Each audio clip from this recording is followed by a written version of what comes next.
Lecture du livre de l'Exode. En ces jours-là, le Seigneur parla à Moïse.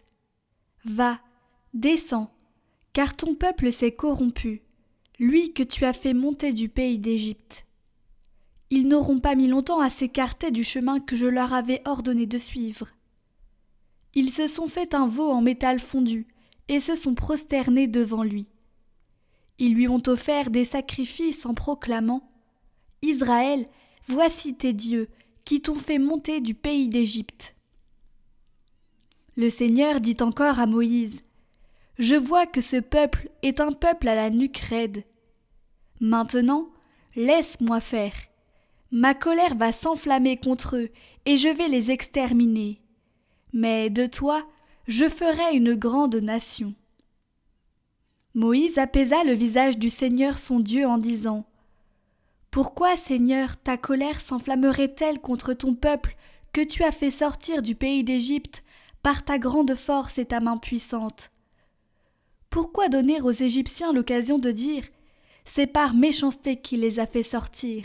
Il voulait les tuer dans les montagnes et les exterminer à la surface de la terre. » Reviens de l'ardeur de ta colère. Renonce au mal que tu veux faire à ton peuple. Souviens-toi de tes serviteurs, Abraham, Isaac et Israël, à qui tu as juré par toi-même « Je multiplierai votre descendance comme les étoiles du ciel. Je donnerai, comme je l'ai dit, tout ce pays à vos descendants, et il sera pour toujours leur héritage. » Le Seigneur renonça au mal qu'il avait voulu faire à son peuple. Souviens-toi de nous, Seigneur, dans la bienveillance pour ton peuple. Souviens-toi de moi, Seigneur, dans la bienveillance pour ton peuple. Avec nos pères, nous avons péché, nous avons failli et renié. À l'Horeb, ils fabriquent un veau, ils adorent un objet en métal. Ils échangeaient ce qui était leur gloire pour l'image d'un taureau, d'un ruminant. Ils oublient le Dieu qui les sauve, qui a fait des prodiges en Égypte, des miracles au pays de Cham, des actions terrifiantes sur la mer Rouge. Dieu a décidé de les détruire. C'est alors que Moïse, son élu, surgit sur la brèche, devant lui, pour empêcher que sa fureur les extermine.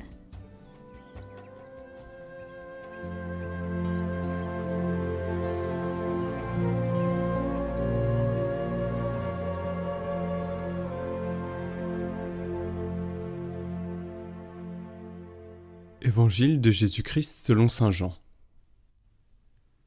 En ce temps-là, Jésus disait aux Juifs : « Si c'est moi qui me rends témoignage, mon témoignage n'est pas vrai.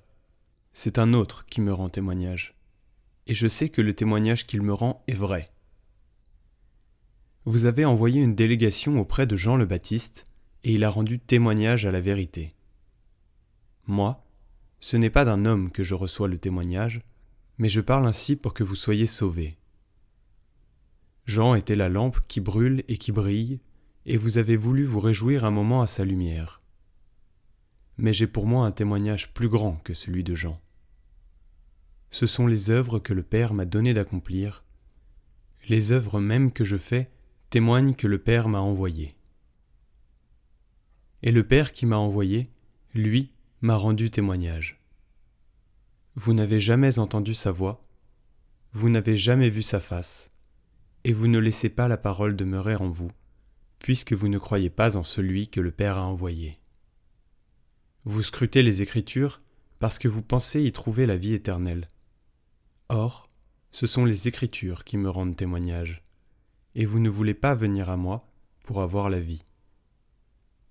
La gloire, je ne la reçois pas des hommes. D'ailleurs, je vous connais. Vous n'avez pas en vous l'amour de Dieu. Moi, je suis venu au nom de mon Père, et vous ne me recevez pas. Qu'un autre vienne en son propre nom, celui-là vous le recevrez. Comment pourriez-vous croire, vous qui recevez votre gloire les uns des autres, et qui ne cherchez pas la gloire qui vient du Dieu unique? Ne pensez pas que c'est moi qui vous accuserai devant le Père. Votre accusateur, c'est Moïse, en qui vous avez mis votre espérance. Si vous croyez Moïse, vous me croiriez aussi, car c'est à mon sujet qu'il a écrit. Mais si vous ne croyez pas ses écrits, comment croirez-vous mes paroles ?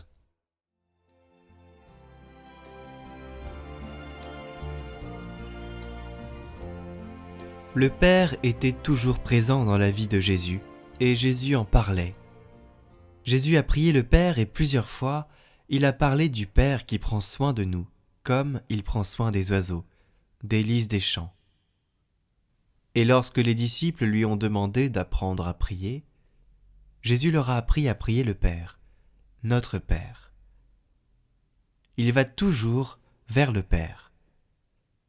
Cette confiance dans le Père qui est capable de tout faire, ce courage de prier, car il faut du courage pour prier. Prier, c'est aller avec Jésus vers le Père qui vous donnera tout. Le courage dans la prière, la franchise dans la prière. C'est ainsi que l'Église avance, avec la prière, le courage de la prière, parce que l'Église sait que sans cette ascension vers le Père, elle ne peut pas survivre.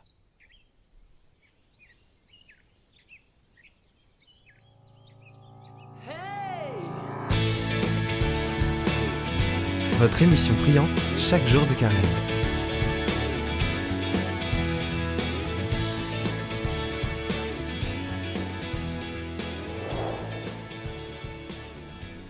Heureux de vous revoir pour cette 4e vidéo de cet itinéraire de disciples dans l'évangile de Marc.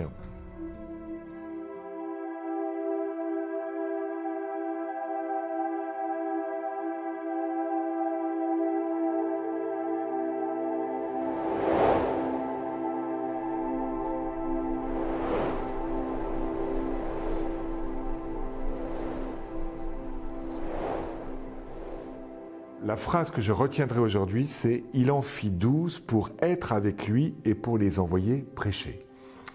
On a vu comment le disciple, donc, après avoir quitté son filet, quitté son péché, bien sûr on le quitte toujours notre péché, en fait va vivre avec Jésus.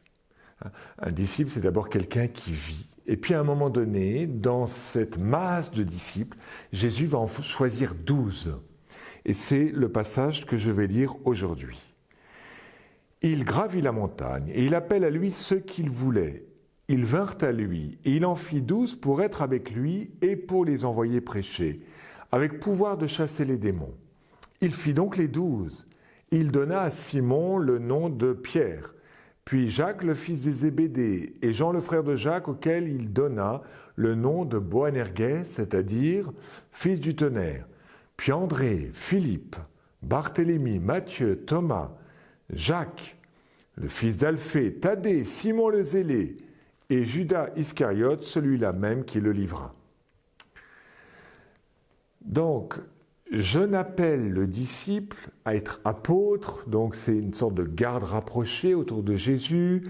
Il est certain qu'on décide à ce moment-là, juste avant de perdre Jésus, chapitre 3, verset 7, on veut le faire mourir.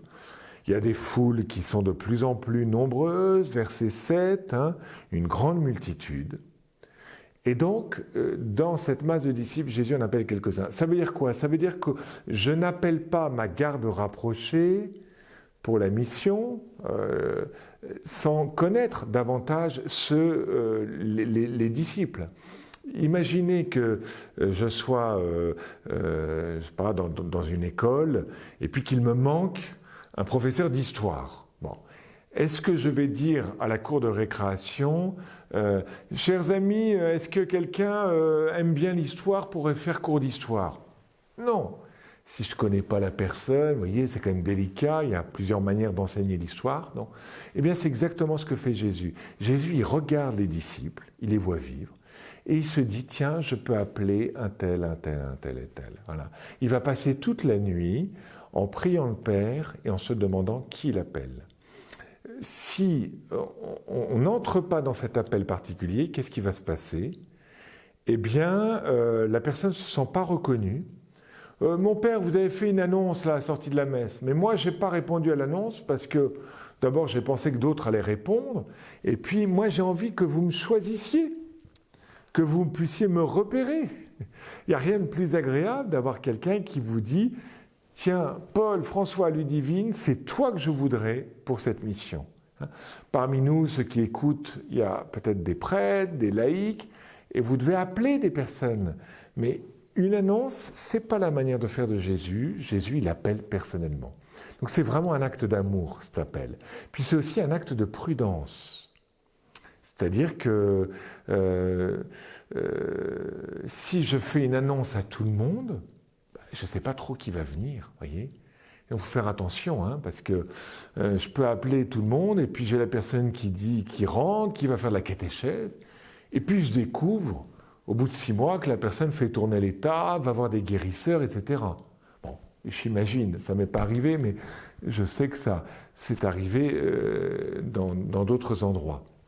Donc, vous voyez, on ne se rend pas bien compte de qui on emmène dans la barque parce qu'on manque de prudence. Et c'est ça que fait Jésus, vous voyez, hein, il attend avant d'appeler, et il attendra encore avant d'envoyer en mission au chapitre 6. Je continue d'observer cet appel, qu'est-ce que je vois?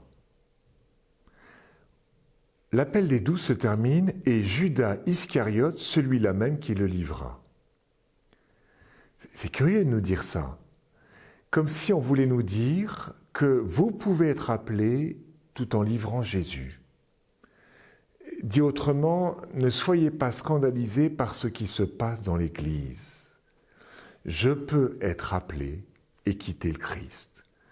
Dieu est fidèle, ça c'est vrai, c'est toute l'histoire de la Bible, mais nous pouvons être infidèles et c'est aussi toute l'histoire de la Bible et des prophètes qui appellent Israël qui est infidèle. C'est important pour un prêtre, pour quelqu'un qui est marié, pour quelqu'un qui est engagé, pour un baptisé, un nouveau baptisé, de se rappeler que tu peux être appelé. Le baptisé, il a été appelé, hein, ce qu'on appelle l'appel des catéchumènes en particulier. Mais tu peux renier le Christ. Je suis prêtre, aujourd'hui je rends grâce au Seigneur, mais j'aimerais rendre grâce à la fin de ma vie, au soir de ma vie, d'avoir été fidèle. Être fidèle au bout de quelques semaines, quelques mois, c'est pas la même chose qu'être fidèle au bout d'une dizaine, vingtaine, trentaine d'années. Seigneur, préserve-moi de l'abandon, tout simplement, du péché de Judas. Dernière marque du disciple, qu'est-ce que je vois? Il gravit la montagne, il appelle ceux qu'il voulait, il en fit 12 pour être avec lui et pour les envoyer prêcher. Donc d'abord, j'ai les 12. 12, c'est pas un chiffre. 12, c'est un nom, à la limite un nom propre, comme on dirait les Dupont, les Gerfagnon, les ceci, les cela. Un nom propre, les Dollier. Voilà, je m'appelle Dollier. Les Dollier, ça veut dire la famille Dollier. Donc il y a d'abord un groupe qui s'appelle les 12, et ensuite il y a chacun qui apparaît en particulier.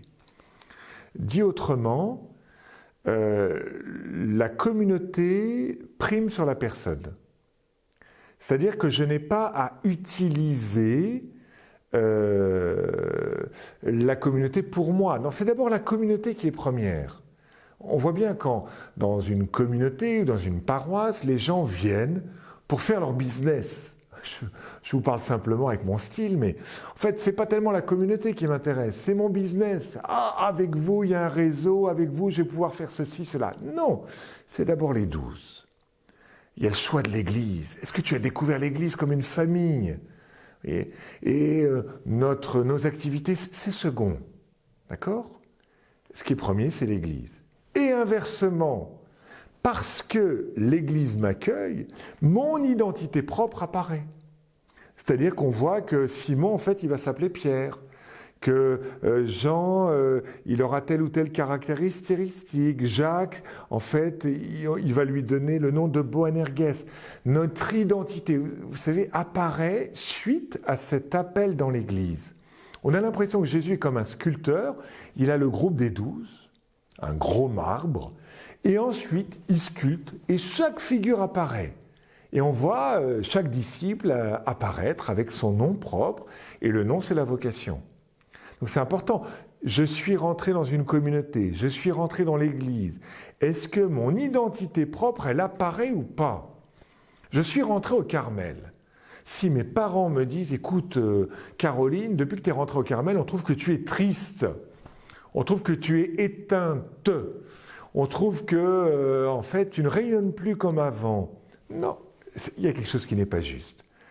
L'accueil dans ces 12 dans l'Église fait qu'au contraire, je deviens plus moi-même et je déploie mes talents. Alors, avant de déployer ses talents, c'est quoi la vocation du disciple? C'est d'être avec lui, ce qu'on appelle l'union à Dieu. Et les envoyer prêcher, ça sera plus tard. Pourquoi je suis chrétien? Pour être avec lui. Pourquoi je suis prêtre? Pour évangéliser? Non, pour être avec lui.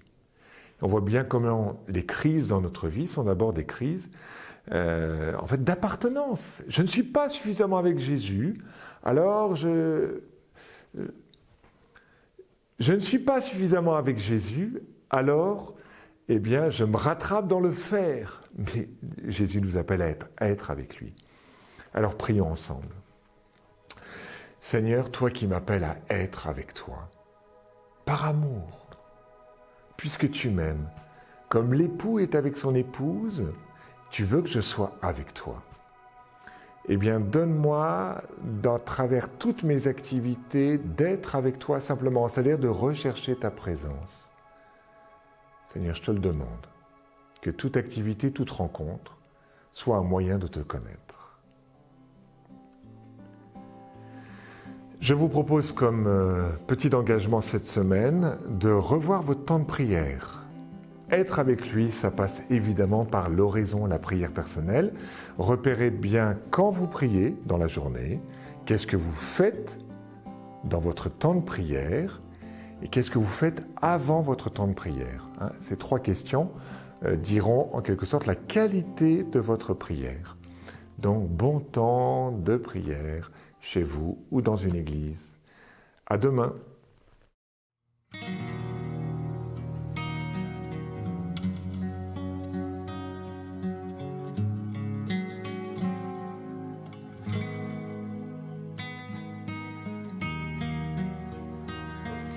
Si vous souhaitez retrouver le Parcours Saint-Marc en intégrale, merci d'aller sur Emmanuel Play, Paul Dollier, Parcours Saint-Marc. Le lien est en description sous la vidéo.